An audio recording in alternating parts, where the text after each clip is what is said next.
দিন দিন পরিবেশে এত দূষণ বাড়ছে, কোন দিন না দুনিয়ার থেকে আমাদেরই অবসর নিতে হয়। তাই চলো আজকে নিত্য জীবনের থেকে অবসর নিয়ে একটু গ্রাম বাংলার থেকে ঘুরে আসা যাক।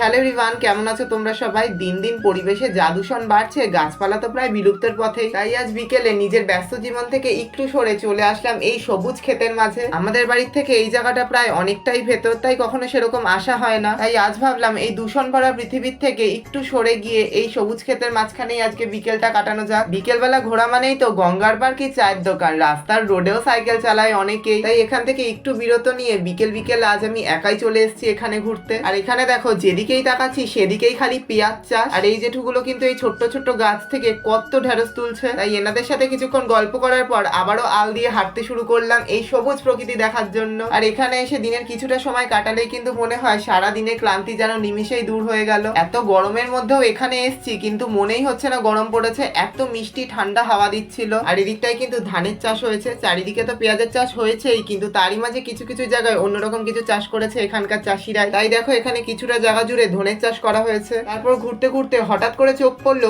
এই গাছগুলো পেঁয়াজ গাছের থেকে একটু অন্যরকম। তারপরে নিচের দিকে তাকাতেই দেখি এটা কিন্তু রসুন গাছ। তোমরা কারা আগে এই গাছ দেখেছো অবশ্যই কমেন্টে জানাও। তো চলো এখন বাড়ি যাই, সবার সাথে দেখা হচ্ছে আবার পরের ভিডিওতে। তো চলো টাটা।